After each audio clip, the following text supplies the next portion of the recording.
Halo, selamat datang teman-teman di channel 19 TV dengan saya Yohanes Andrew. Jadi kali ini saya ingin membahas mengenai handicap atau cara atau peraturan meletakkan batu handicap. Jadi handicap ini tentu saja berkaitan dengan level.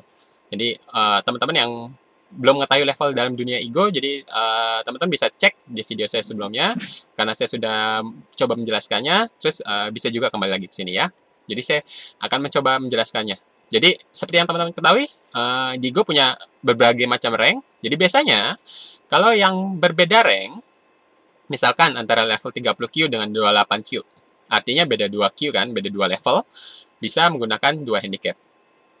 Atau misalkan level 30Q dengan 25Q, beda 5Q kan, beda 5 level, berarti bisa menerapkan sistem 5 handicap.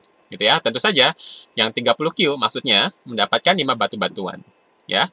Yang lebih kuat memegang putih dan mulai melangkah terlebih dahulu jadinya ya. Jadi hitam naruh 5 kali baru putihnya jalan gitu ya. Kalau handicap 3 ya naruh 3 batu dulu di awal terus baru jalan gitu ya.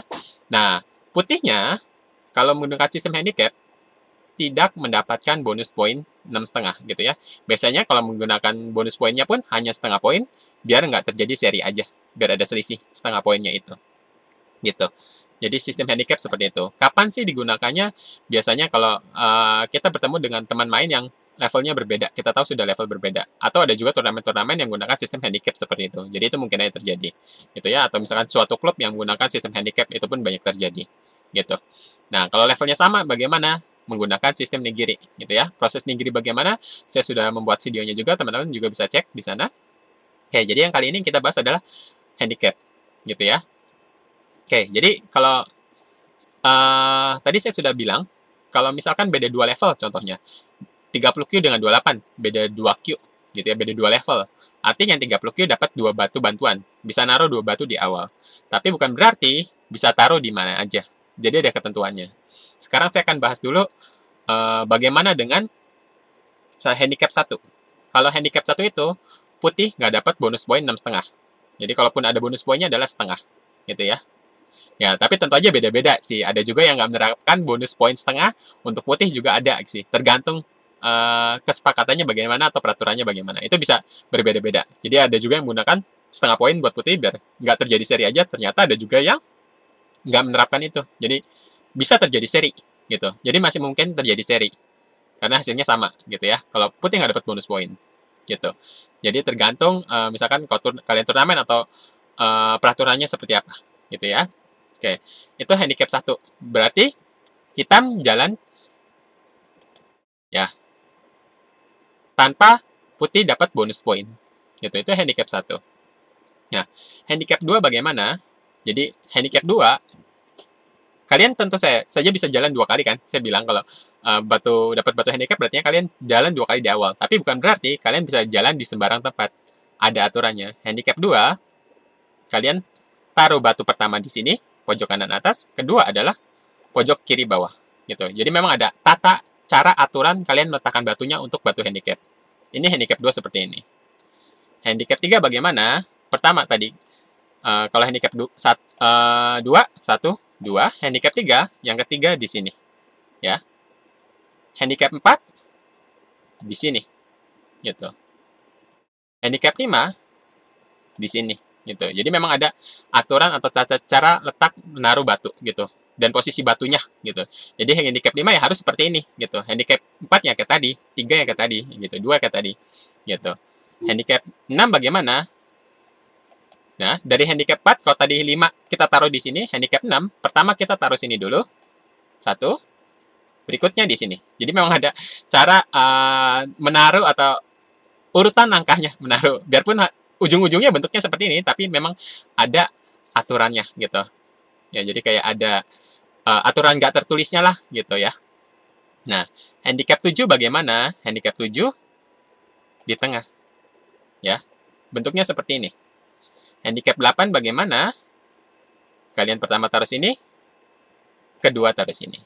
Ya. Handicap 9 bagaimana? Handicap 9 taruh sini. Gitu ya.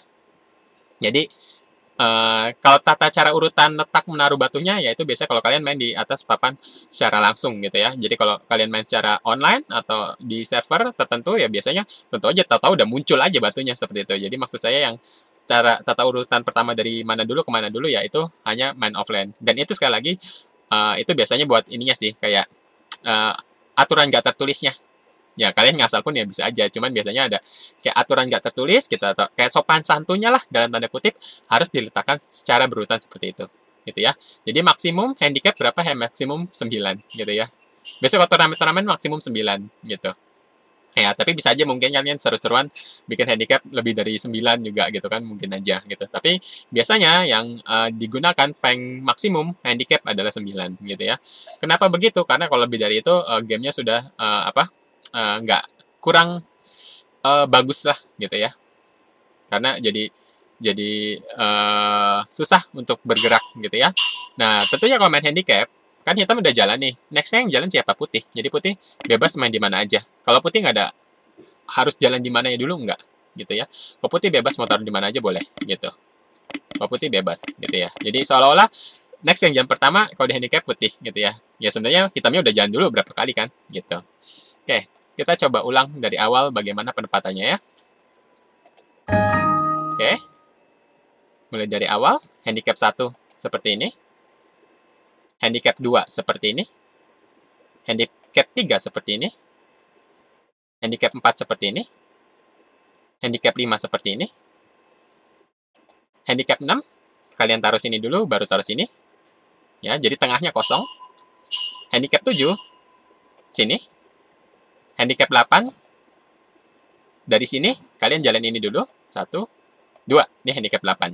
Nah, terakhir handicap 9, seperti ini. Jadi kira-kira seperti itu. Gitu ya. Ya, jadi teman-teman kalau misalkan yang masih ada yang bingung atau yang ditanya, silakan tulis di kolom komentar di bawah gitu ya. Ya, silakan like, subscribe, komen, share juga ke teman-temannya yang mungkin tertarik atau penasaran dengan Igo Go Baru KTWC. Kalian bisa aja masuk ke channel ini karena di sini banyak sekali video-video tutorial dari pemula sampai tingkat lanjut gitu ya. Jadi kalian bisa cek di kolom playlist, di situ banyak sekali video-video tutorial yang berhubungan dengan Igo gitu ya, ataupun konten-konten menarik lainnya. Kalian bisa cek di sana. Kalian bisa juga cek di kolom deskripsi di bawah, jadi mungkin ada beberapa informasi-informasi yang teman-teman bisa dapatkan di sana gitu ya. Jadi mungkin ada teman-teman ada yang mencari peralatan, pengen belajar bagaimana dan sebagainya, ya mungkin ada informasi yang bisa kalian dapatkan di sana. Oke, mungkin itu dulu. Terima kasih atas perhatiannya. Kita ketemu lagi di video berikutnya. Terima kasih.